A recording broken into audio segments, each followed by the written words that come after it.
And welcome to the LRTVS Newswatch for Tuesday, November 25, 2025. Making the headlines this evening, President Dr. Mohamed Irfan Ali has reaffirmed his commitment to people-centered governance. A Brighton quarantine family was left shaken after armed intruders broke into their home and carted off with a large amount of cash, and 9 injuries during an alleged turns.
Welcome back, and now for the news in details. President Dr. Mohamed Irfan Ali has reaffirmed his commitment to people-centered governance.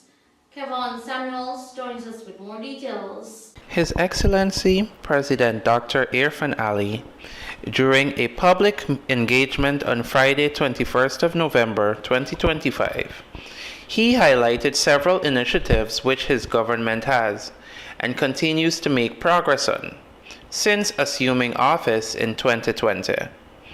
Dr. Irfan Ali said his administration is one that is built as a people-centered approach. Hi, good day everyone. My name is Akili, 18 years of age. I recently started to be a teacher because, well, I mostly love to help young people. I mean, the youth are the future of tomorrow. And they need a little more push. I work at the Georgetown Special Needs School, and I love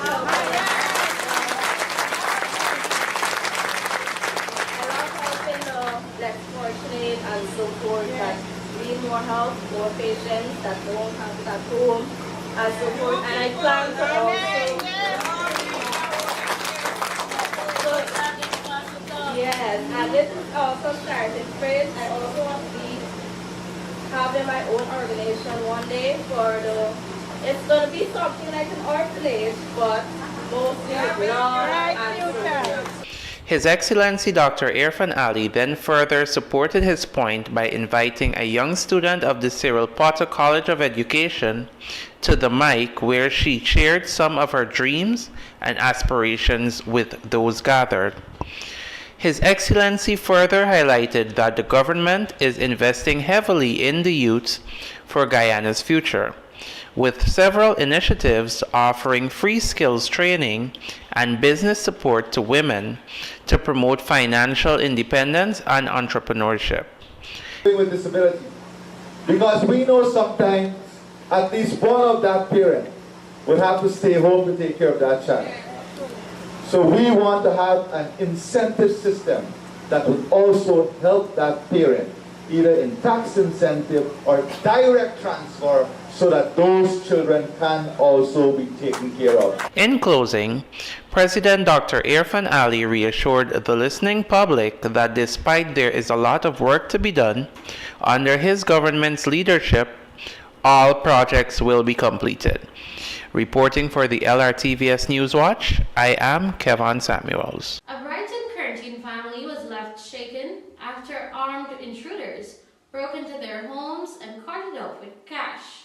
More details in this report. A family of 4 is still traumatized after 2 armed bandits stormed their home on Monday, November 24, 2025, and escaped with over $600,000 in cash. 44-year-old Siwati Sucharan, during an interview with the media, said the attack came just hours after she returned home from selling at the market. Whilst relaxing, she heard a strange sound, but later assumed it was residents traversing the roadway. And me tell my son that I let the bed and come inside, that we gonna go and put on the dark food and the rice. So like come inside, let them bed and come inside. So me put on the dark food and my rice, and my son bed and then lock the back door. With the back doors now me lock with a bar. And I see my husband call me, and I call my husband. When I call my husband, he tell me that how girl, my brakes pad just bust. So I tell him that how I get a son living in Scotland. I say park the car and my son and catch one taxi and come home. So I lay down in the hammock and I hear like somebody talking outside. So this boy even lay down right there where you sit down there, he just always sit down on the ground. And I said, Nikki, that's how, are you a grown and attack like that? He said, no, mommy. So I hear the thing again and I ask, he said, no, mommy. So I get up on the hammock and I walk go in the kitchen. When I walk go in the kitchen, I pull the fridge door to take out the callaloo. I hear somebody say, nobody in holla, right?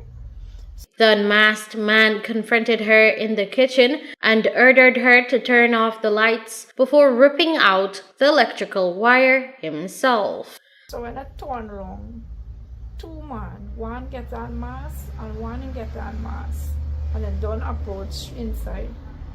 And the one with the mask run come to my son from this chair corner here, and the one without the mask got to me in the kitchen. And he told me to pull off this light, shut off the light. And I tell him that's how we like in working with switch. So he working with the wire and he stand up right and he pull off the wire. When he pull off the wire, he said nobody never holler. And my son called for me and I said, Nick na holler baby. And he said, what the money there why you get? So I said, me sell a little bit money. And my money dey inside the room in my bag on the barrel. And he said, show me where the money there. So he put the gun on my back and when I walk I go in the room and they take out my black bag and my money went in the apron and he throw the money, they open the bag and he throw the money and he take out the money that went in the apron. Still unsatisfied, the bandits insisted the family had more cash. And he said, what the rest money? And I said, we don't get more money, that's all we get. And he said, that how, we know you as business people, that how, give me the rest money. And he pushed the gun back on my back. And then I hear a loud noise, like a bottle explode. They take a bottle, the one outside take a bottle and he pelt it on the wall. The concrete post here, because the bottle been bust. And my daughter, she had her bus. I begged them that how my 2 children is disabled, children them lying there and I do them nothing. And the other bag, me will get $385,000 inside when me got to pay the installment. And me take it out and me give them and me tell them that how we get more money, that is all we have. And then tell me that how we don't holler. And me not holler and they ask me, what part we get it come out of the back, and I tell him we get the back door. So he can open the back door And the one when they made the room, An investigation is underway. I close to 700,000 because I've been getting my back sand money, and the money was myself from Saturday to yesterday. I've been getting my apron. I've been supposed to pay 2 installments, one at BM South and one at iPad, and all the money we didn't get to. Reporting for the LRTVS Newswatch, Salochni Rupnarayan. More news after these messages.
You are watching the LRTVS Newswatch. Now for more news.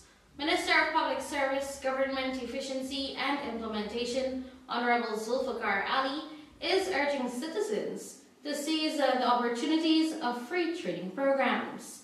Ashley Smith tells us more. Speaking at a recent public engagement at the State House in New Amsterdam, Berbice, Minister of Public Service, Government Efficiency and Implementation, Honorable Zulfikar Ali, highlights round-the-clock efforts to fast-track national development. At the same time, he called on citizens, especially youth, to make use of free government training and scholarship programs. He revealed that he spent both Saturday and Sunday working on several meaningful proposals, many of which were presented directly to the President.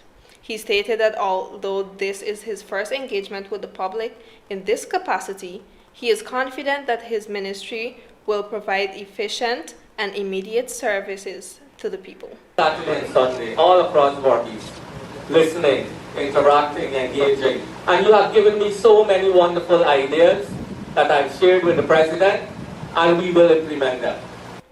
The minister noted that from the very first day in office, the team began working without delay.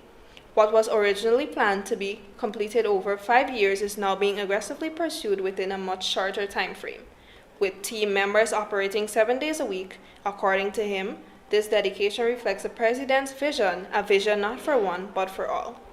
The same day that President Ali was re-elected, he didn't wait to be sworn in, didn't wait to appoint me a minister. All of us were working. All of us were working from day one to ensure that the vision that the President has is completed. And his vision, unfortunately for people like me, is a 30-year vision that has to be done in 5 years. So what that means, no sleep. That means we work 7 days a week. Myself and all my colleagues in Cabinet. And we enjoy doing what we do because we love our President. And we are all aligned with his vision because we see that his vision will bring untold benefits. Expressing disappointment at this lack of awareness, the minister urged citizens to take advantage of free training and scholarship opportunities provided by the government of Guyana. He pointed out that if these programs were accessed outside of Guyana, individuals would have to pay significant fees, whereas they are currently free of cost locally. I know you spend a lot of time, and I want to address something with you. You spend a lot of time on your phones. A lot of time. But I'm a little disappointed, and this is something we're going to change together. So in my interaction last weekend, I was speaking about the numerous services that my ministry and the government of Guyana offer to the people of Guyana, and more so the people of Berbice. Scholarship opportunities, training opportunities. Among endless training opportunities that 2 weeks ago, the government also launched a public skills development platform aimed at preparing public servants and citizens for the rapid growth and opportunities emerging in Guyana. Reporting for LRTVS Newswatch, I am Ashley Smith. A 9-year-old boy from Nerney Village Quarantine died days after sustaining internal injuries during an altercation with his cousin. More details in this report. That is 9-year-old Levon Collins of Nerney Village Quarantine, Berbice. Levon had been admitted to the intensive care unit at the New Amsterdam Hospital after his condition worsened following injuries he had obtained during an altercation with his 15-year-old cousin. During an interview with reporters, the child's mother, Loretta Collins, said her son was riding his bicycle around midday on November 12, 2025, along a street within the area when an argument ensued. Loretta said she rushed Levon to the Port Morant Hospital twice as his stomach ache worsened. He was treated and sent home, but the symptoms persisted. 15 years old girl, that is the cousin. The bicycle chain slip and she pushy, she go for pushy. She pushy and then you tell she not pushy. So with that, you know he not rep off, he not take class. So them two did. She beat you up, she take the bicycle and choke on. She push it down up on the ground. Base slap. So since then, he started complaining to for his stomach, just crying out for his stomach. So he was rushed to put her in the hospital 2 times.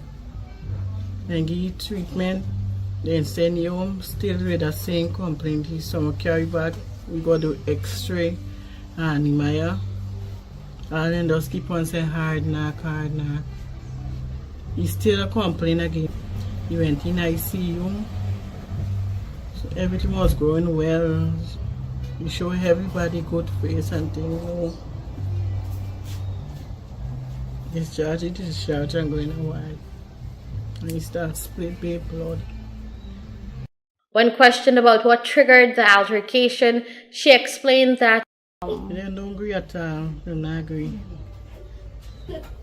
She bad oration, bad all over she walk. She look for problem. Everywhere she go. The incident, I went to make a report at him. Them said them come in the next morning, they come in at nurse to the hospital to come see and ask the question and them never show up. They never show up. When they call them and say them had a robbery, so them didn't get to come. So until today, they never come to act? Well, yeah, well then take the matter in them own hand. Yeah. After he passed away, then come, then do what they gotta do, then take the matter in them own hand. She wasn't questioned by the police. I saw the dam yesterday and she tell my son, say, he next left. He next left. And what about persons within the area? Big people there down there could have avoided them bridge. They could have avoided it. Don't get them and pick up and whip and lash all to them. They could have avoided it. family members describe Levon as a kind, helpful, and loving individual who was deeply cherished at home and well-liked at school. He was so good to everybody. So good. I hoping to get justice for him because it's not easy for us. The second child, he was so good to me.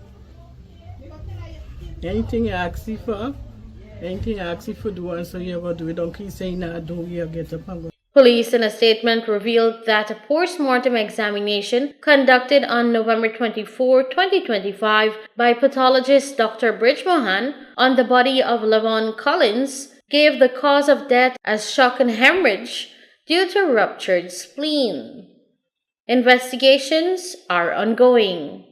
Reporting for the LRTVS Newswatch, Salochini Rupnarayan. Welcome back. We will now take a look at the local stock exchange market. Compliments of Gaski.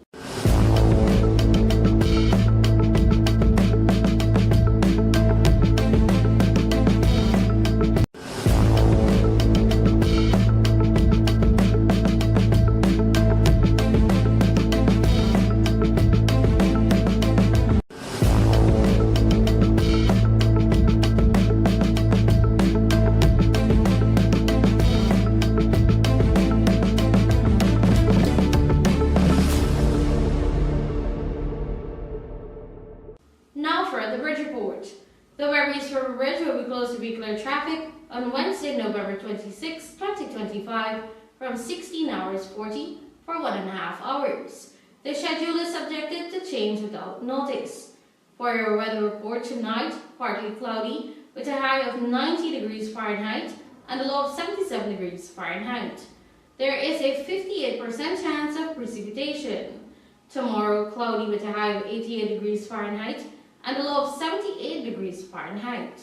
And that's a wrap of tonight's edition of the LRTVS Newswatch. In case you missed the newscast, you can visit our YouTube channel at LRTVS Newswatch to stay abreast about what is happening around you. Remember to subscribe and click the bell icon to know when we post the next video. On behalf of the news, technical and production team, I'm Salochini Rupnarayan. Thank you for watching.